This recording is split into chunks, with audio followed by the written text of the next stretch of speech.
Percival, ByuN, Bunny. 2021 GSL Season 2, Code S.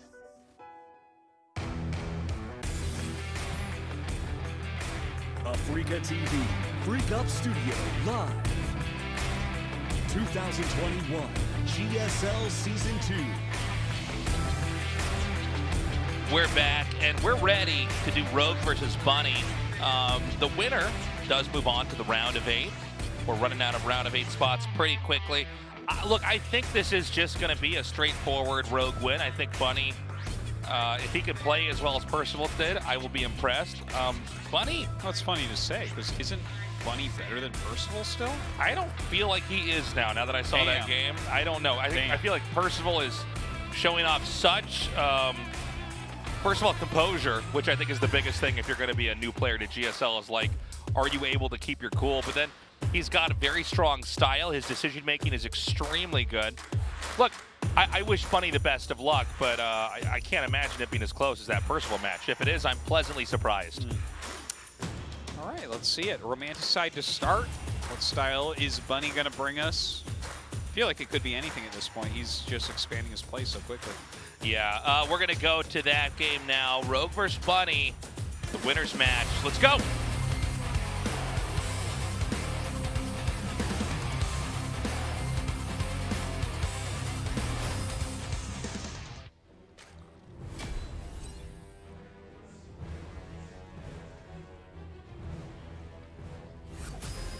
Dragon Phoenix Gaming, Rogue.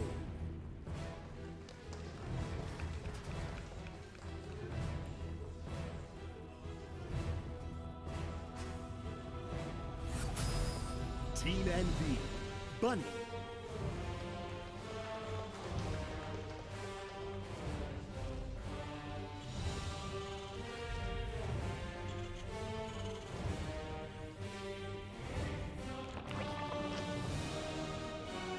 Well, now we wait a little bit, see how they want to, what road they want to go down. I think Rogue will probably play pretty standard. Can't imagine him having anything special planned for Bunny here. I don't think he needs to, and I don't think he should, even if he could do something special. I think, you know, Rogue is a player that every tournament he goes into, he plans to win, and that means you have to play certain phases of the tournament in certain ways, right? You don't want to bring out something that is completely novel or unique against a player you can basically hold your own against anyways, right? Yeah, I would say so. I think it's one of the reasons why we saw Rogue suddenly burst out with this Roach Ravager style, versus Mara, where it's like even for us as casters, we're like, what the hell is going on here? Yeah. And then he has, you know, pulled that back away, and we haven't seen it since. As he kind of threw Maro off with a completely different approach to the game, and Maro, I'm sure, was not getting to do what he practiced. No, that's for sure, and that's why it's such a brilliant move, really. Nice little scout there from Bunny, just confirming that it's hatch first, so there's not going to be any Lings on the map before his Reaper gets out. SCB going home immediately. Just as standard as you can get for these openers thus far. Drone going over towards that third, going to throw it down before the Reaper gets there. Nice. Now we get the Reaper dance. My favorite part of StarCraft 2, to be totally honest. It's the part where the Lings get damaged, and so does the Reaper, but in the end, nothing probably happens. Yeah. Forces it back. 2 red, 2 yellow, okay. So, yeah, with the double CC play. Triple CC. I'm sorry, when I said double, I meant the 2 that are making, triple CC overall. This is a game where Terran can't and won't do anything for a little bit, other than stuff like this Reaper harassing, maybe a Hellion coming out. For Zerg, I mean, there's actually a couple ways you can play this. An aggressive way would be to make a Nidus and try to spring an attack on him. A passive way would just be to continue to make Queens, Creep Tumors, and Drones, and expand again, and both are correct.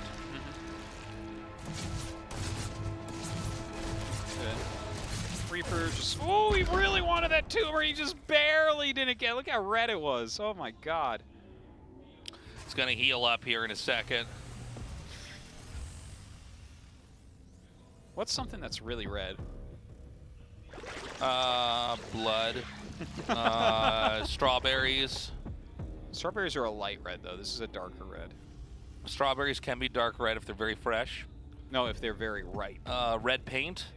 Red paint? Wow, Tasteless, that's a very good one. You're like, the color dark red is dark red. Yeah. Thank you, Tasteless. Bunny in this game is red. Let's see, roses are red. You're so helpful on the color spectrum. Yeah, it's amazing. I'm very good at colors, Ro.16. I can tell that, yeah. So the Overlord's going to come in here and try to take a look. And I think, actually, this Overlord's going to be able to see the orbital. Oh, wait a minute. What's it going to see? The orbital. Yeah. See? Yeah, so Rogue knows exactly what's up here. Let's see if he makes any kind of hard shift in his decisions. I want to see a couple Evos go down. Here's the layer. There we go. Evo 1. Let's start on Evo 2 as well. He doesn't want to overcommit with these Hellions or with his Reaper.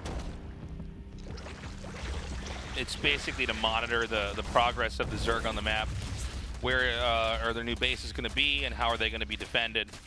So, you know, the third base is landed. I don't think that Zerg is going to have any kind of retaliatory play to that. Instead, we're going to finally get into the infantry production. That was a tough one for me.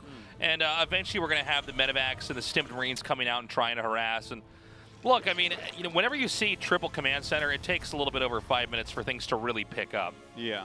Unless the Zerg elects to do something pretty dramatic to try to punish that. And in this case, he did not. Yeah, generally you have to already have had something kind of going to really have a punish ready. By the way, this is kind of interesting from Rogue, because he went 1 Evo, and he went like Spire before the Carapace, now Carapace and Baneling Speed.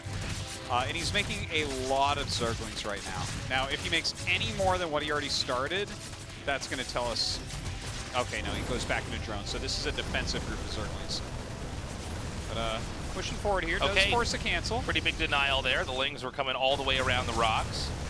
Another attack in here. The Banes are going to finish. He's going to try to get a surround over here, block them off, forcing the lift off. And pretty good control here for Bunny. Actually even bouncing those Banes forward. That was kind of a funny moment. Yeah, that was good. He did a very good job with that, I think. A lot more Lings actually being made here from Rogue, too. So far, so good here for Bunny. He's traded very effectively. And I think he basically says he's gone as far as he can go up there. He's going to drop over here in the natural. This should be stopped pretty easily. Yeah, going to pull back with that. There is that second Evo now. So, going to be getting into that +1 melee, +2 carapace, I guess. Just kind of interesting that only one evolution chamber. The only build that we really saw that with in the last few years was the anti-2-on-1. Yeah. Where you would go like 7 queens and +1 carapace with Lings real quick. But he just kind of did it on his own here, which I wonder why. Is that like, because he started +1 melee before the Spire even finished, so it's not to get 1 more Muta. We've got the Bunny special coming here. The 2 tanks, the medevac, there they are, Bunnies in the game. Yeah. This is just too much here from Zerg. I mean, this is not going to work. I got to say, I'm surprised that much infantry got away, but really taking the tanks out uproots the foothold that Terran has over this position. Rogue's been forced into really quite a few Lings and Banes. Bunny, his micro is on point here tonight. They're actually at very similar workers with Bunny with a little bit more, so that's kind of a big deal. Muta's coming out now. 2-2 coming up for Bunny as he adds his second factory. Okay, those are empty medevacs. Yeah, so this is he's actually stimming in and hitting this. Look at that. Oh, the Banelings are coming very quickly though, so not going to work. Well, they all detonate on a Hellbat, but they do eventually pull away here. And with these Mutas about to hatch, he might end up losing that extra medevac. I think the idea was pretty cool, but it had no real application in this fight. Okay, Drilling Claws coming up. Really awesome to see. 2-2 on the way. Concussive Shells. Looks like it's going to be very heavy bio with mines. Of course, with these Mutas out now, he might get punished on one of these pushes. Yeah, here come those Mutas now to try to get that punish. He boosts over into the natural. Going to unload here, but he's going to end up losing everything, I think. Okay, so poor Medevac's going to try to make it out while these hold the ground. Okay, so he's going to lose this fight. He's going to lose those Medevacs. Where are the other Medevacs now? Yeah, they're taking a very strange route. Oh my God, the mutapathing is not ideal here. I think he can still intercept this. Oh, maybe not. There's actually a push coming across. Yeah, a little bit of sloppiness there from Rogue. Not the best, as you said. Yeah, but now another attack comes in here, and maybe it was Bunny who had actually overextended. And again, he can actually, basically shut down every last unit that's over here. Big victory here for Rogue. Yeah. As we're watching Bunny not once but twice now hemorrhage everything that he produced. As Rogue continues to grow, continues to keep that Mutalisk count extremely high. But Bunny's multitasking looking strong, right? He's got his 4th base up and mining. He's making a 5th command center. Turrets are going up everywhere before those mutas have a chance to really get over there and do some damage. His 2-2's going to be finishing. I think Bunny's still playing an excellent game, even if he was a little bit ahead of himself there for a little bit. Yeah, trying to get that medevac there. Terran does back up and survive. I'm worried, though, for Bunny overall, Artosis. I feel like Rogue is basically playing a very good control game. He's just wiping up all these attacks pretty easily. Yeah. And what's Bunny going to add that's special to this?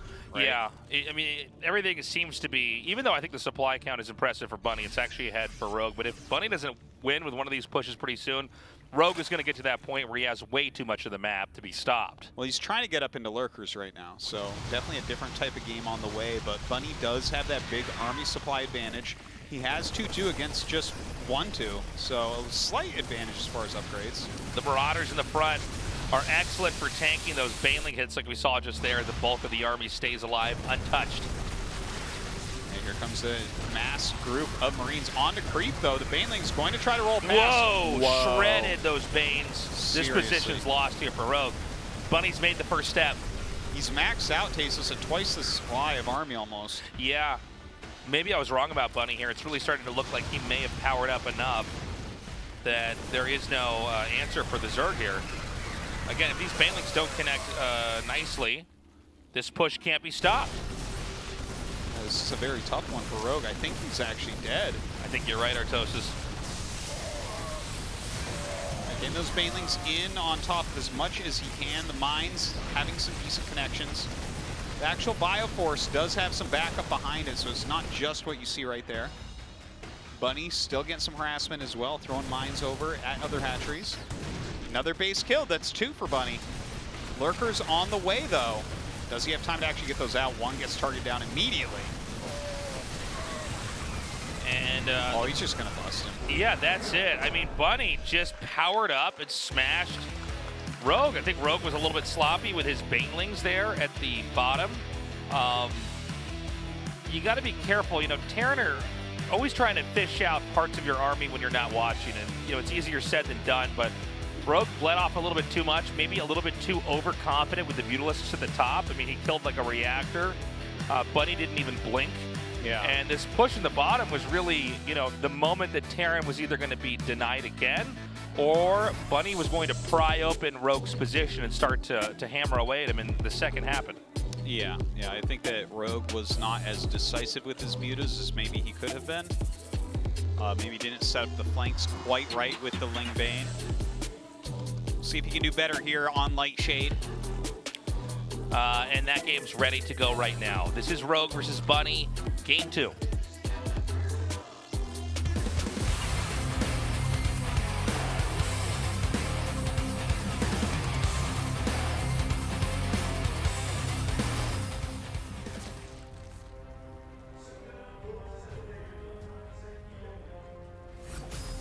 Dragon Phoenix Gaming, Rogue.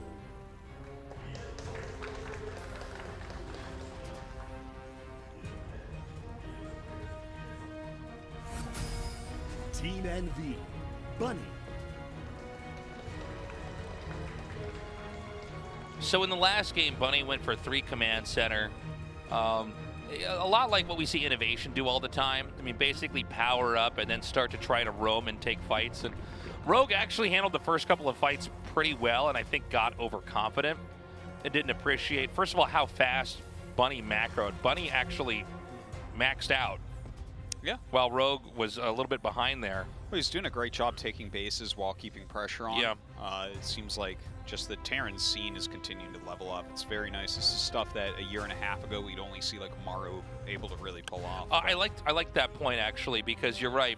Everybody seems to be able to play this kind of powering style where it really was, yeah, Maru. They're being very clean, taking expansions behind their constant micro. So yeah, it's very cool to see. It's just like, I mean, if you just transport yourself back a year and a half, 2 years, I mean, we would have looked at Bunny and been like, damn, he's one of the best. Oh, yeah. Whereas right now we're like, yeah, maybe, I don't know. You know? What a fun first game there. By the way, man, Rogue's had a pretty difficult round of 16 so far. I mean, he might just win the next 2 and get out, but he's having to really do the work. Yeah, I think Bunny had some very good control in the first pushes. I think Bunny he played a very good game overall. And Rogue, just maybe a little bit off. Not a lot, but like a little bit off. Yeah. And that's, you know, sometimes that's all it takes.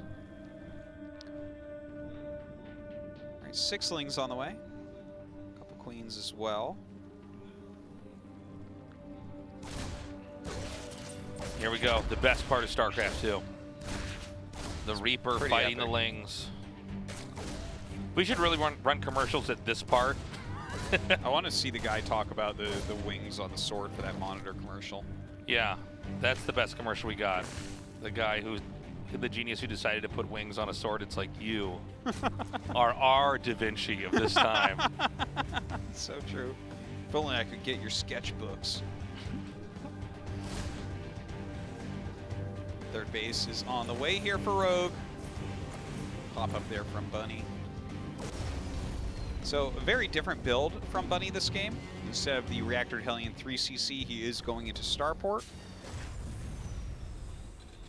See that tech lab coming up now for the Starport. We'll have to see if this is going to be Banshee or this is going to be a Battlecruiser rush. I would expect that it's going to be Banshee, I think. I mean, there's some possibility as well that he just gets a medevac and then gets stim started, but that would be a very strange build, I think. Oh, Marauder, okay. So it looks like it's going to be a concussive shell Hellbat push probably again. Yeah, like we saw from Percival, and well, that was game 2, right? Yeah, it was. That was, game 2 against Rogue. You're right. Yeah. It was game 2, yeah. Now, here's where I'm going to be interested, Tasteless, because we were both kind of miffed that he did not target the medevac. He had like 8 queens or 7 queens, and like you're gonna basically 3-volley the medevac, and he's just like, I don't know, let's just like make his units as effective as possible. Now when this push comes, is he gonna target the medevac? Let's make this fight last like 8 more seconds than we need to have it last. Am I missing something? Did he not make the armory? Okay, there it is. The armory. Is the armory not a little bit late here? Maybe. Feels a little bit late. No, actually, I guess it's okay if you look at concussive shell timing. It does feel like just slightly. I don't know that with that scout he was able to identify what was coming. The Marauders were hidden pretty well. Yeah. Even lifting off the factory from the reactor makes you think he's not continually making Hellions, and then he re-lands it to continue making Hellions. Right. So he is trying to hide it. All right, Queen's coming out. He actually gets the kill on this. Yeah. Now that's pretty big because you know, things pick up very quickly, and a supply block means that Lings can't come out. Okay, this actually might kill Rogue because of that Overlord. We'll see if it's actually the case. Well, he's targeting the medevac there. Backs up. He doesn't have as many queens here. He's not in a great position. He started off creep, which is painful. He's making a spine at the moment. The first queen falls. Yeah, good micro on the medevac as well. He pulled it back a couple times there. Oh no, I don't know about Rogue surviving this. The Lings, you can see they're coming out a little bit late. It seems like he's going to lose quite a few queens. There's actually 2 Hellbats I just noticed in the top right here as well. Okay, I think actually Rogue poo-pooed the bed. Hold on though. Oh, the counterattack doing some counterattack's interesting. Yeah. Oh no, losing these No, you know what? I think Rogue's dead. Well, he doesn't have any queens. He has 3 Zerglings. Yeah. So that's definitely not looking good. You're right, though. I think we're good pickup there with the Viking. I'll never trash this strat again. All right, guys. We want to apologize to all the Terran players when we said that Hellbat pushes were no good. Yeah, it's rough when you're only right for a couple years. Yeah. I want to apologize to my family and all the people that I hurt the last couple years of being wrong about how bad pushes. That push did an incredible amount of damage. The Link counterattack is the one thing that is like, okay, well, maybe he can get something to happen now. The eBays are like only halfway done, and he's actually going to be finishing 1-1. So we are going to have a big upgrade advantage for Rogue, but he lost all his queens. That's very rough. Yeah, the problem is Terran's production hasn't truly been hiccuped the way that Zerg's has. When you lose all your queens and have to remake them, it really slows down everything. So now we need to wait for the follow-up push from the Terran. Now 1-1 is done, like Artosis was mentioning, but how much is that going to help with the really hiccuped production? I mean, I worry that if he has enough medevacs, enough Marines, along with tanks there, he could just get a foothold somewhere and start to chip away at the Zerg, who really doesn't have that much of the map to lose right now. Zergs that can last a long time, they have 5 or 6 bases, right?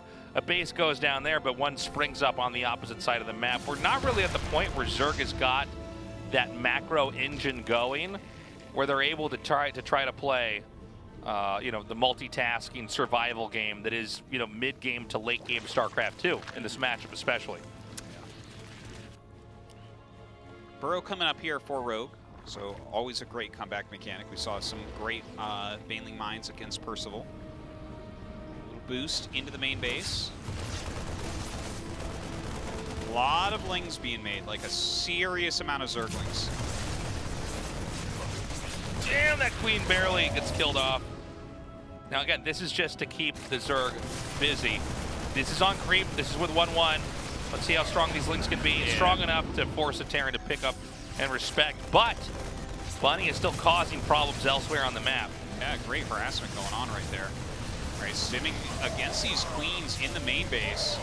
All right, I worry that Bunny took what could have been maybe a more straightforward game that he could win and kind of given Zerg the edge by being almost too fancy. Let's see. Well, 68, okay, 70 drones against 58 SCVs right now. Baneling speed's going to finish 2-2. I think that the upgrade advantage is really where Rogue is so strong here. You really need to get into splash damage as Bunny, I think. He has the Bunny tanks. Bunny hops him over in that medevac. Okay, he's going to try to start hitting this area at the top. It just seems to me like there's not that much up here for Bunny. Yeah, it's mostly behind on that hill, but now a big Zergling counterattack. This Sim City, though, very wicked, strong. Man. This is really sick. Yeah. This would have been a completely different situation had this not been here. Oh, he's going to get the command center. He's going to force a cancel on that thing. Yeah, but I think that's fine. Compared to just losing everything and then losing the command center, yeah, that's for sure. much more preferable. It's better not to die. It's better to just take damage than to die also. Yes. Now, can Terran actually take out this hatchery? The answer is yes. Escaping to safety from of the tank. Behind this, Zerg is going to go ahead and get more Hydras. Yeah, and it might just be Hydraling Bane here. That's what it looks like it's going to be. I mean, with this creep spread, he's got his 4th base that he took down at, what, 8 o'clock or so? I mean, for the weird type of game that we're in and the craziness that's happened already, I think this is totally fine choice as far as Rogue goes. On Bunny's side, what I think we want to see is just a lot of siege tanks. 2 factory siege tank pumping would be very good here. Yeah, I think you might be right, Artosis. Hold on, are these Banes going to connect? I don't see a siege tank. Oh, there is a siege tank actually in the top right. They can hit that. So Rogue has lost the 12 o'clock spot, but he's still controlling this area here. I know that Terran's going to have sights set on that. We did see some Lings on the mini-map try to hit, I think it was the command center that was making, but they've moved away since then. Good targeting with the siege tank. Bunny actually doing a shockingly large amount with this little squad down here. And now there's going to be a huge drop in the main. Now the fact that this little fighting force down here has lasted this long and continues to last, I imagine this may have created a soft spot up here in the main. The Hydra Den, excuse me, is going to go down. He doesn't commit. He doesn't siege. He backs up. Yeah, now the Hydras can't do their homework anymore without their tasks, so that's rough. Did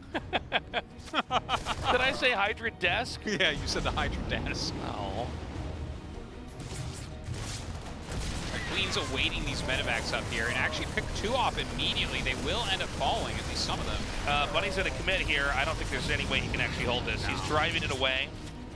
But it's Zerg on 4 base to Terran on 4 base. Soon to be on 4. After they get rid of that. Oh, that's huge. Yeah. Good snag there by Rogue. Actually having slow Hydras off creep. That was a good snag. I feel like we should try doing a cast with just words we've never used. Like Hydraless desk. Yeah. Okay, this push is pretty insane. Again, Hydra's off creep. A good counter snag. Counter snag right there, Atosis. So, this is pretty good here. The Lynx coming in here and actually taking out these SCVs that are mining. Rogue basically needs to get ahead in bases, and this push is huge. The tank spread is wide. There's a lot of Marines and Marauders here, but there are so many Banelings. Oh, wow, this is a ton, and definitely enough to loosen up that foothold that Terran had. I thought Terran was going to do a much stronger job there. Keep in mind, though, looks like Bunny is going to start to exceed in supply. This game could end kind of like game 1, where we have a back and forth. There are Vipers being made this time, though. Good to know. So the Viper's definitely going to be extremely helpful. Lurker Den is on the way, so we can see that transition as well into like a Lurker Viper Hydra composition. But he really needs to hold on to this. This is his high. Yeah, this is an extremely important spot. I'm actually glad you pointed that out, because it's not just an expansion here. This is like the root of all of his tech. So the Lings are going to try to counterattack. Not sure how much that's going to do. They're going to go for it anyways, but they're going to be blocked at every pass. More reinforcements are coming. Zerg is going to have to win this fight coming up here. Yeah, well, here he goes. Good micro from Bunny, and he is going to give up the hive. You better start more Vipers if you want it, my friend, because we're not going to... Oh, he just ate his own hatchery. Oh, no.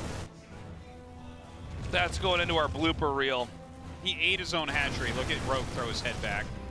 I have not seen something like that since San Zenith blocked his own Nexus with a pylon. You know, he's scanning that being like, what? Yeah, he went over. He's like, how did he kill that? Bunny's so good. Oh, wait, I did it. These Vipers are sitting over there with the little smiles on their little bug faces. Well, let's see how the next attack goes, but I think we're close to the end right now. He's lost the hive. He's losing hatcheries that Bunny hasn't even done any damage to. Went a little too ham there against those lurkers. GG, all right. That was unexpected. That is, by the way, I think you're right. Like, since San Zenith put a pylon down that blocked his own Nexus, we haven't had anything that embarrassing happen. Wait, MMA killing his own command center, right, at MLG. There's been a couple moments like this, but that was... Like, that is using Vipers and killing your own hatchery. Ugh, it's tough. That can happen, guys. You are draining HP to get the energy there, but you can see he was so preoccupied he kind of forgot. Yeah. Bunny looking pretty damn good tonight. Yeah, well, the Bun moves on.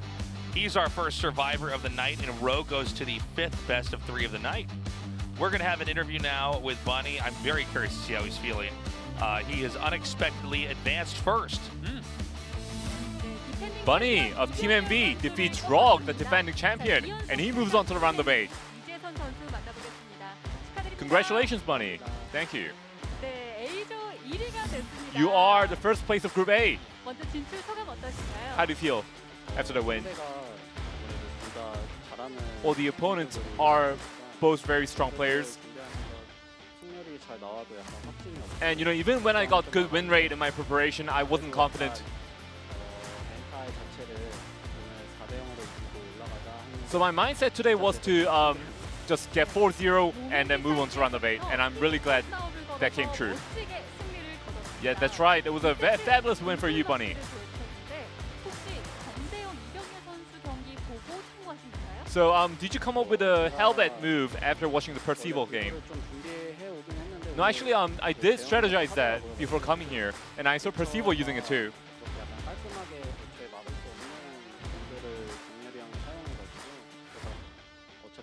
I mean, Rogue used a great strategy too. And you know, I thought this strategy would work against Rogue.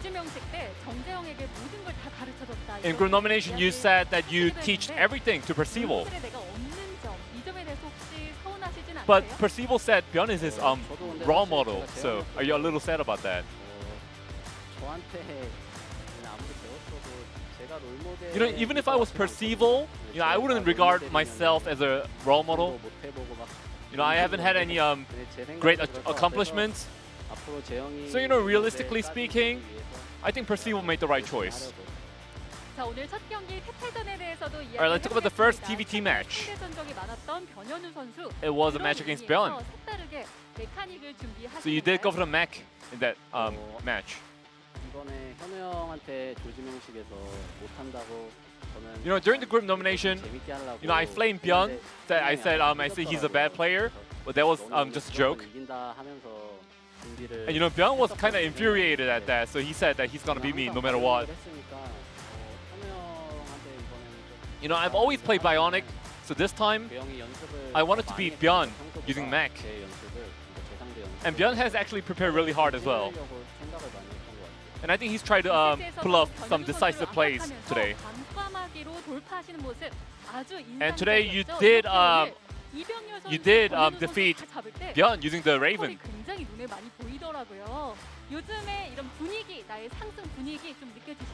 Can you feel like your momentum is good right now? You know, even before when I wasn't good, I've always practiced hard. I think my practice bore fruit, and then, you know, right now, I think I am in pretty good momentum, and I think I'm really happy to have shown good performance these days. In the round of 8, you will be playing against DRG, who's a Zerg player. It could have been a revenge match with Dream coming up to round of 8, but that wasn't the case. I mean, DRG is a phenomenal player, and he is my teammate. So it's definitely going to be a really hard matchup for sure. And I've never passed the round of 8 before, so this time I want to try to get to round of 4. And this was a stage match with the live audience, so how did you feel? Well, it definitely felt different than normal. You know, we always had no audience for the past year. So, you know, playing with the live audience definitely makes me feel more passionate about the game. Once again, congratulations, Bunny. Thank you. Thank you for the translation, Andy. Excellent work as always. Okay, that's kind of crazy. Bunny gets out of this group first. Let's see how Rogue performs for the rest of the day. There is a possibility he gets eliminated. I think the chances are low, but we got to be realistic here. Yeah, I think he's still favored to come out. I would love to see, actually, either player coming up to fight Rogue would be amazing. But I think we're supposed to take this moment to mention also the tickets will be on sale tomorrow, yes. 5 p.m. KST. They're 5,000 won. You can get up to 2 tickets. Bring your ID when you come down to the studio. They have to confirm that purchase with an actual official ID. A passport is fine. A Korean ID is fine.